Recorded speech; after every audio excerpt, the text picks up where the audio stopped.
what happened in the second half of the Qatar Grand Prix weekend.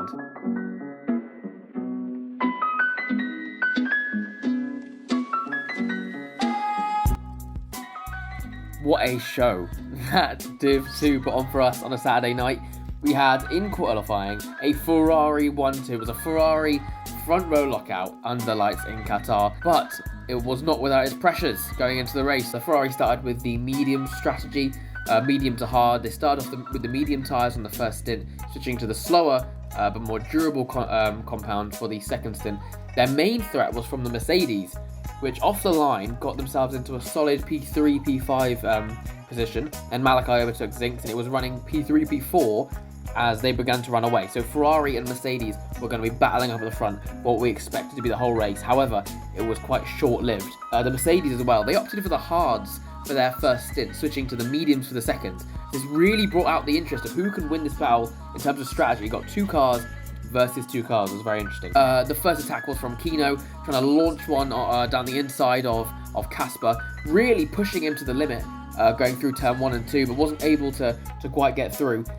When he did get through, Casper, fantastic move down the inside of turn 6, switching from the outside to the inside, and managed to get back to that P2 spot. And the Ferrari sat fairly comfortably up at the front. During that lap in lap 2, Zinks and Koyi, well, they were getting a bit handsy. They were getting very aggressive, bumping each other's wheels, and it went just a bit too far, taking each other out and bringing Boom Boy with them. And three drivers who were running quite high in the field ended up far, far lower than they expected. So there was 3 comeback drives to be made, which we'll talk about later, of course. But as we go down further into the race, lap 10, I think all the Mercedes hearts were out of their mouth as Malachi, on his own, spun from P3, rejoined to the track in P6, which put a lot less pressure on Ferrari. Now, only one driver, Ronan Keane, was behind them as they were still running 1 and 2 on the faster compounds.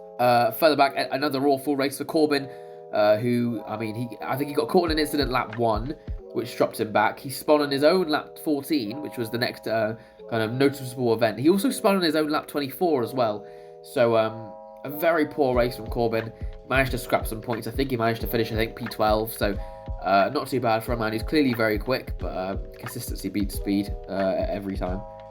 There was a midfield battle the entire way through the race. It consisted of both Aston Martins, Jayville, Koyi, Zinks, and Boom Boy, of course, making their redemption drives, fighting back up the field after the collision they had going into the sand earlier that race.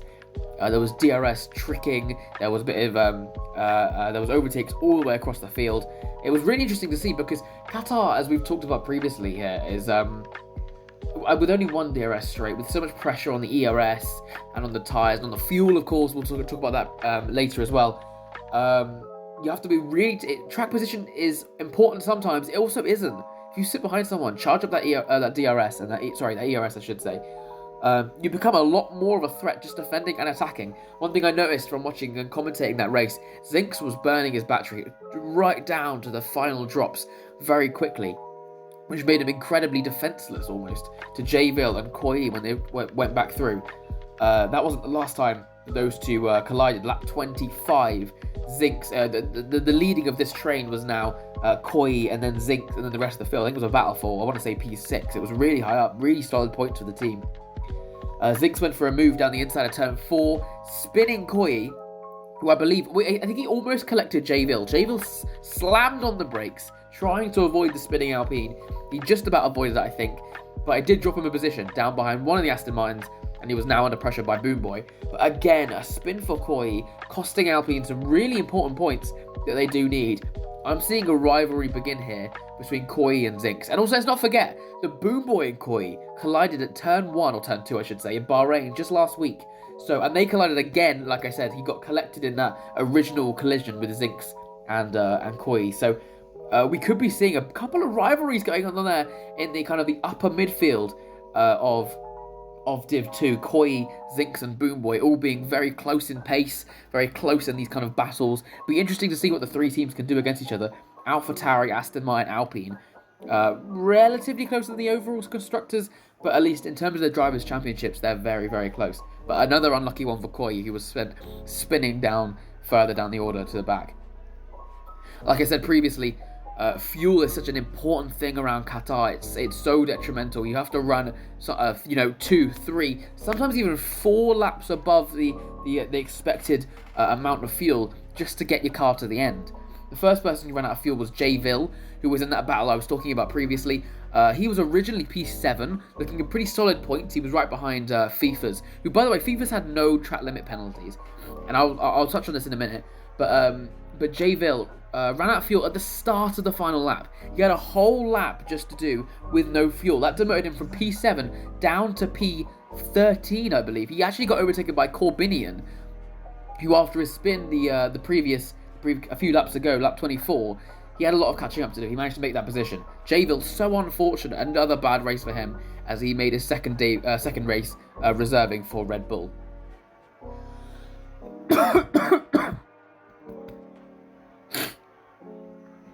But yeah, in terms of the track limits, as I was saying, because you're always on the edge with Qatar, you're always playing with the limit. All the corners, a lot of them are of high speed, medium speed. There's only a couple low speed corners actually.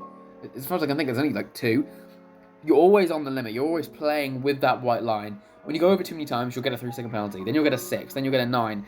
There was a lot of track limit penalties going around, but one of the boys, and it was very important that he didn't get any, was FIFA's, because he was in that battle. He was in that midfield fight without any penalties, and the drivers around him on 6, on 9, some of them.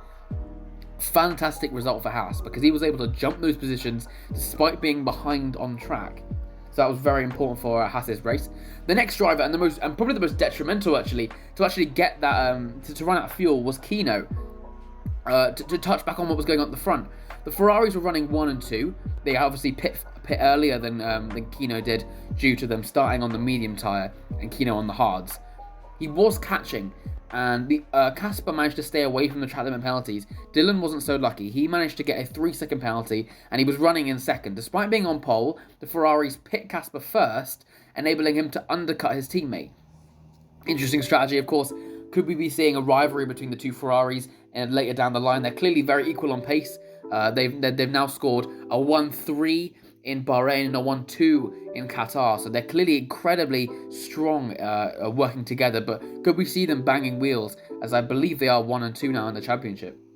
Casper was running P1, like I said. Dylan was running in P2. After that 3-second penalty, the pressure was really on from Kino, who managed to get the gap down to, I think, 2.2 seconds. He was, on paper, running in P2, breaking that Ferrari 1-2. However, he did run out of fuel closer to the end. I believe it was on the exit, the final corner. It was very, very close. But it managed to lose him a position to Luca Rosman, who had a quali ban and cut through the field up to that podium position. He had a penalty as well, so he didn't stay like that. But let's touch on Luca Rosman. So the first take of the race, the first lights out, there was a safety car glitch. Originally, and what we usually do from those situations, we do a rolling start. That is the easiest way to do it. We don't have to restart the lobby. We do a rolling start. It's safer for the drivers as well going into turn 1, especially such a large, sweeping turn 1 as Qatar has. However, Luca Rosman didn't realise that. He went into turn 1 like a dive bomb. He took out a couple of people. He did not make it very easy, and we were forced to do a rerun due to the drivers getting taken out. As a penalty, he was given a quali ban for a race he didn't actually qualify at the back for, which I think was very justified. For Williams, who he was reserving for, unfortunate, as they're a team that needs the points in a very close constructors battle all across the field, but especially in OCC, where they're performing exceptionally, ahead of Mercedes, still to say. So Luca Rosman had to cut through the field in a track where Qatar is not easy for overtaking. It's not easy for anything, really. It's a really... the fact that we have it on the calendar is fantastic, because you have to go into it, treat it so differently to other tracks on the calendar. But he cut through the field, crossing the line in P4, taking the P3 spot. Oh, sorry, I should say crossing the line P3, because Kino ran out of fuel, but that penalty did cost him. He had track limit penalties, I want to say 9 seconds, allowing Malachi, who had a horrific race, spinning on lap 10 and putting him down to P6. He managed to come back, fight through that horrific midfield battle with Zinks and with Koyi. He escaped all that, and he got up to a podium spot. He got P3 on track, after the track limit penalties, I should say, which is a fantastic for Mercedes. It wasn't an easy race in Bahrain. Very good result for him in Qatar, and it's hopefully a start for him and his title charge. We know he's a title. He's able to attack those titles. We've seen it before in KRL. and hopefully he'll be doing the same here in XRS. But what an unbelievable race. Kino so close to a P2 there, and it's upsetting to see him miss out on that, but he did, and he was demoted to P5 after the fuel ran out. Really detrimental to Mercedes, but still, good points. Nonetheless, Kino has performed throughout this season. It's been fantastic to watch. But to look even further up the field, it was the first 1-2 we've had in XRS. It was a Ferrari 1-2 with Casper winning his first race of the season. They're now 1-for-1. Dylan won the first race, Casper's won the second. Dylan still leads the championship due to him winning the first race, coming second in this one, but it is very close between those two drivers. Could we see at some point, like I said, a rivalry between the two teammates, because they're clearly the two most equal on pace fighting for this championship? Or could we see a surprise offender come up from the ranks? But Ferrari have been fantastic this season so far in Division 2. We're going to go on to my driver winner, driver loser. Driver winner, I can't say anyone but Casper. Casper has been absolutely unbelievable that race. It was so calm of a drive. He was running on provisional pole for the majority of qualifying. Had it nabbed by Dylan in the dying stages and wasn't able to improve enough to retake that pole position. Obviously we run equal cars in this league, of course, as you do. But naturally, you are just compared to your teammate more than you are compared to anybody else. When you have your teammate steal that provisional pole, steal that extra point last minute, it can do something to your confidence. Especially when into turn one, a team like Ferrari, they'll be prioritizing. Don't fight into turn one. Don't take each other out. We're in a fantastic position to get some good points. He would have had to go careful into turn one, not to take out his teammate, and then find a way to outpace his teammate to be allowed to go through. He was, like I said, pit first, able to undercut his teammate. Just such a mature drive from him. Stayed off the track limit penalty, so even if Dylan hadn't got that 3 seconds and he wanted to fight it, that would have been a completely different situation. The fact that Dylan had that 3 seconds, he was completely decided in that race the priority, it seemed. Because it wouldn't matter if Dylan was let through, he still would have lost. He still would not have won that race. Casper was so calm. And the only time we really saw him get any attention was that attack from Kino in lap 2. But even then, it was very well managed. I don't think Casper there was any outcome of that without Casper winning a race. It was fantastic. My driver loser, actually, and it's somewhat linked to is linked to my team loser, so I'm going to talk about them together. My driver loser is Gone to the Moon. My team loser is Aston Martin. Now let me give you some backstory on this chaos. We're going to paddock news.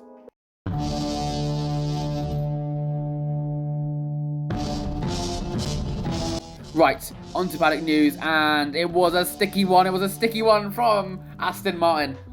Now, of course, we all know the engineer rules are you get into the queue, booking in your spot with Neb Restroom before the race. And you must do that if you would like an engineer in the race. However, Gone to the Moon was disconnected before the race. And not only did Aston Martin's engineer jump the queue, but it jumped the queue so early that he actually stole Gone to the Moon's spot in the race. He didn't get in the car, of course, but the game glitched, not allowing him to rejoin the lobby because it was full. This completely ruined one of AlphaTauri's drivers' races because they were completely unable to score points. They weren't even back in the lobby. As a result of that, the Aston Martins were not only both handed a 5-second penalty due to the cutting of the queue, because they ruined the driver's race, they were both given a quali ban. Now, of course, we're in China next week, China being a sprint race as well, so it's not actually that detrimental because you have those extra laps to catch up. However, it was specifically made so they couldn't catch up. China, they were not allowed to, or they will not allow to be to do that quali ban. They'll have to wait until Australia, which is the next only feature race, no sprint. Australia's not, well, I mean, it's got 4 DRS straights, but it's not the easiest track to overtake. So it's going to be interesting to see whether they can come back from that. This has put Aston Martin in not a great spot for a team that really needs to be pushing for these big points. 2 very capable drivers in the division. We're seeing HA Gamer really come out of his shell and become more aggressive, more confident in the car. Boom Boy, as opposed to Bahrain, where he was very aggressive, and Qatari was much more level-headed, especially after the collision where he was collected with Zinks and Koi on lap 2. was a very well managed drive by Aston Martin, but to take a penalty and then a further penalty in a race that not only is next week, where they could potentially get away with it with a sprint race, they now have to serve an entire quali ban on round 4. It's going to be so detrimental to their season, to their team season, and it's just a silly mistake. They're 100% my team loser, and Gone to the Moon is 100% my driver loser. Right, well, finally, the only category we have left is the team winner. I have to go Ferrari. Unbelievable. The first 1-2 of the season, you can't give it to anyone else. It was brilliantly managed. They won by a good margin. They were nice and comfy up at the front together. Brilliant race. It couldn't have gone more perfectly for the team. And of course, they got a 1-2 quali as well. They nearly scored max points of the weekend, bar fastest lap. That on its own, I believe, deserves team winner. Right, we move on to Division 1, the final division, the fastest boys in the league, and it was on a Sunday night where we saw Teshaby, our championship leader, take pole position in that McLaren. But a lot of the focus was on Alfa Romeo, making it a 2-3 for a team that really needs those points. They're in a very close battle in the midfield with Mercedes and with Williams. This is perfect. What a great motivator for the team to see their drivers starting so high on the grid. A very promising race, but did it finish like that? We'll see later. They went for a very aggressive tyre strategy. Alfie taking the lead on lap 1 from Teshubi. Zalagi scrapping his way through to making it a P2. However, making a mistake at turn 2, spinning Mighty King, who tried to push an attack earlier on in the race. I don't think he was penalised for that, but it was a really unlucky collision. With the both Alfa Romeos starting on the soft tyre, the fastest dry compound, they took that 1-2 with Teshaby just following. This is fantastic for points for the team, but we were also focused on the battle for P5, where Williams and Red Bull, both cars, battling each other out, 4 positions being taken. Both teams split their strategy with 1 car on the hards and 1 car on the mediums. So it was interesting to see long term which team would really benefit from this, because it was very much based on the pace of the cars and where they position when they get DRS. It's a track position track. It's very important, but it's also important to save your ERS, save your tyres for later down in the stint.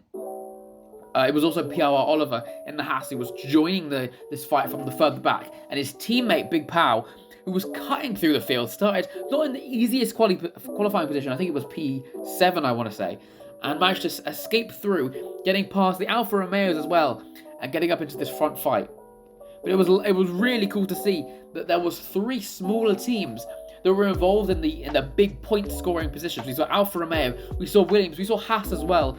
It was a promising race. It was very, very interesting. It was going to be so tense for those smaller teams to be scoring the big positions, to be scoring the big points as well.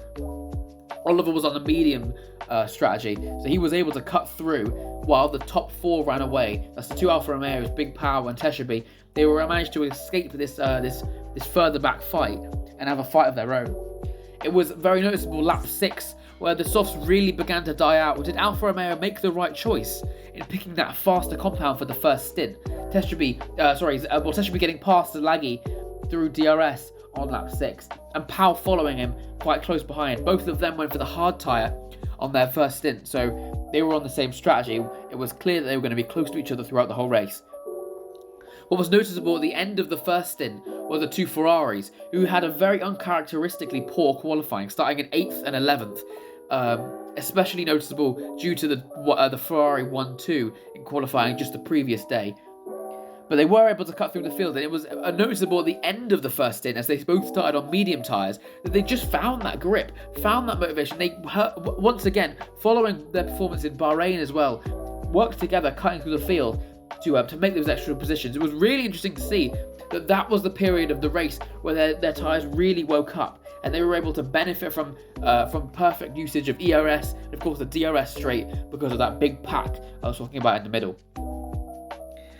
Due to these fights, there was one man that was able to sneak through, and it was Gould in the Williams. We'll talk about him just in a bit. As the pit stops started coming through, Haas pit their car 1 lap before McLaren pit Teshubi, meaning that Powell could take the race using the undercut. With the Alfa Romeos, they weren't even able to undercut. So of course they were on the soft tyre, but they weren't quite able to escape the 2. of Teshaby and Pau anyway on those soft tyres. So in that fight, they were now on medium tyres behind, and they were only, 4 or 5 laps older tyres than the fresh mediums that had just come out of the pits. They were really on the back foot to try and push for a double podium here. Like I said, Gould was able, the Williams reserve. Williams were running 2 reserves this race, and it was Gould who was able to escape that midfield pack, the battle with the Red Bulls and with the Ferraris joining from the back, and they were able to catch up with the Alphas on those fresh mediums. Of course, he started on the hard tyres for his first stint. That became a very interesting battle, as lap 20 was when he actually caught. Alfie was ahead, and Gould went for an overtake on Alfie.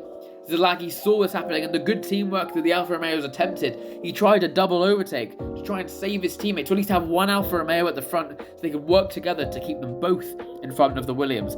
However, on the exit of turn 2, a collision happened. So unfortunate for Zalagi. The second race now in a row, of course both races this season, Zalagi's been caught in an incident and spun and broken his wing. His entire wing cap came off lap 20, and that cooled out the virtual safety car, the only safety car I believe we've had this weekend. So unfortunate for Zalagi, who was in such a fantastic position, but it did still leave Alfie up there. One Alfa Romeo was still fighting for those big points, while Zalagi's race once again was ruined. It was up 23 when Teshaby retook the lead from Pau. These two escaped due to the fighting of the Alfa Romeos and the William behind. But with those one lap fresher tyres, like I said, on Teshaby, he was able to make some real close racing between these two. They were swapping positions lap after lap all the way to the end of the race. It was lap 28 with this battle for P5 was so chaotic because there's 29 laps in the race. We were on the penultimate lap, and there were cars on top of each other in this midfield fight. We had Raven and JB in the Ferrari. We had Neb and Banjo in the Red Bulls. Oliver in the Haas. Mighty King in the AlphaTauri. Somatic Coast at the back in the Williams. And the most noticeable one for me was Lewis in the McLaren, who had a very poor qualifying, started P16, but managed to cut through the field up to this battle for P5. He was in a fantastic position. Noticing the mistakes of the drivers ahead, he was able to catch up and really focus on that.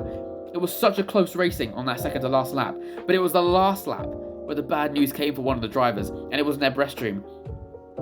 Following a P2 in Bahrain, a very strong position and a lot of points for Red Bull, he was very unlucky in Qatar, spinning himself the exit turn 2 into the wall, breaking his wing and completely nullifying all the hard work he'd done the 28 laps previously. He was pretty much guaranteed, I think it was a P4 or P5, because he was battling with Raven at the time, and he was demoted down to minimal points, which is so unlucky for his championship given his position. Another noticeable one was Gould, who was, like I said, he was nearly fighting with Alfie, but Alfie was able to escape using that raw pace in the Alfa Romeo. Gould ran out of fuel at the start of the final lap, very similar to an incident we saw with Jay Ville just the day previous. This is now the 4th Williams to run out of fuel, because Somatic Coast as well ran out of fuel, I think, at the end of the lap. And like I said, 4th running out of fuel for Williams is so poor. They should have learned from their early mistakes.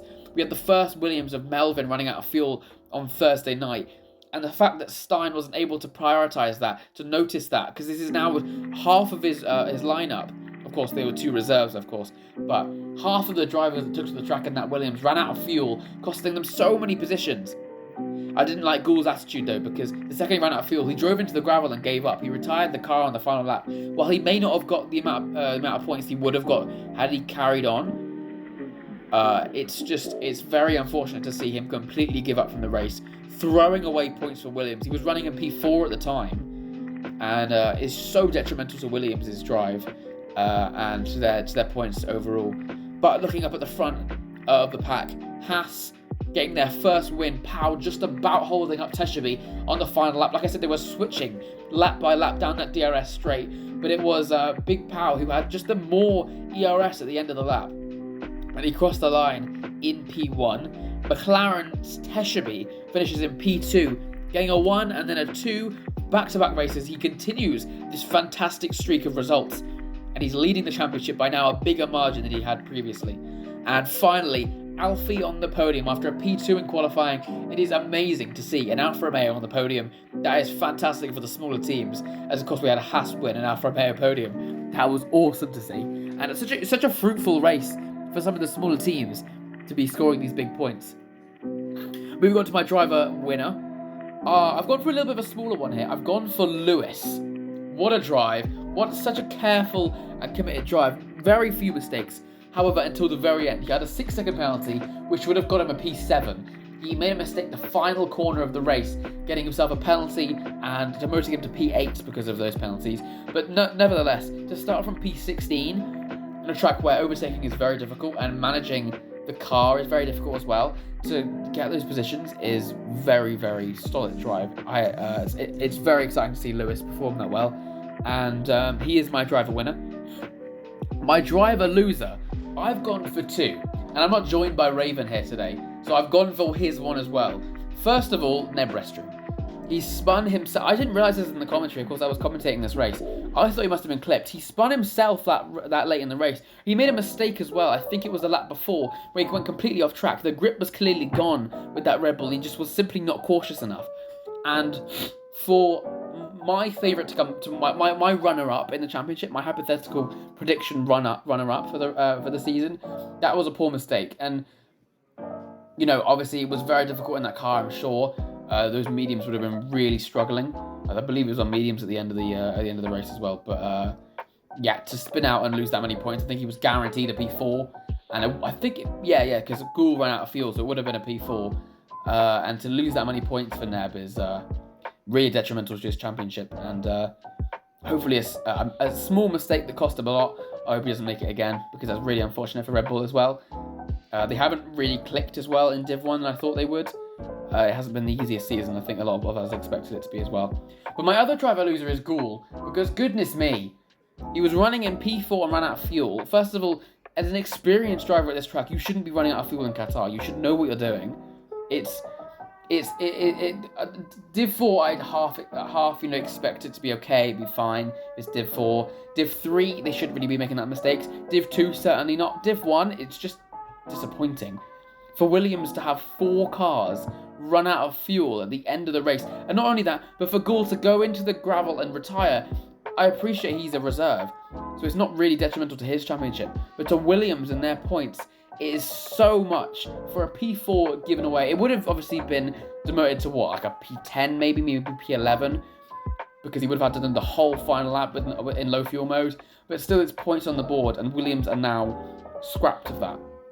So for in terms of a driving, Neb's my driver loser, but that was just so disappointing for Gould to do, and I'm disappointed to see him do that. My team winner is going to be Ferrari. I think that, like I said, uncharacteristically poor qualifying from Ferrari. They qualified 8th and 11th. To improve that to a 4 and 6, it once again proves what we already know. The Ferrari race pace is unbelievable in Division 1. They managed to escape from the deepest, darkest places. They were running very low at one point. They were running, I think, 12 and 13 at one point. And that was good part of the middle race. But to be able to notice their mistakes and still be able to cut through, like I said, on a track where overtaking isn't the easiest, you're able to play the strategy well, starting on those medium tyres, and really finding some oomph on the end of the stint, to be fair. Ferrari and my team won 100%. My team loser, however, it's more of a just kind of an irrelevant one. It's very upsetting to see them doing so poorly. It's Alpine. Alpine started P15, P17. They finished 14 and 16. They did manage to get one car in the points, the other didn't. And of course, one qualified just about in the points. Again, the other one didn't. It's always nice to gain a position, but when the position you're gaining is for P14 and P16, it's just a very, very underwhelming race. Alpine have been one of the most disappointing teams for me going into this season, I think. They're running last in the overall constructors by a relatively solid margin. They need to find something to fight back, because what was interesting about Alpine is that they started with the same budget as Haas and Aston Martin as well. To be running so far behind these two teams, especially Haas, who won this race, Aston Martin, who have scored podiums this season, but it has also been very solid in the points as well. To be performing this poorly across the board is so unfortunate, because like Raven's been saying previously in other podcasts, you do somewhat need that kind of flagship division, or a flagship driver that's able to score you points. Teams like Williams and Haas and Aston Martin, who started the season with very, very similar budgets, and Alfa Romeo, who started with less and are performing better, they have those kind of like flagship, noticeable, fruitful divisions.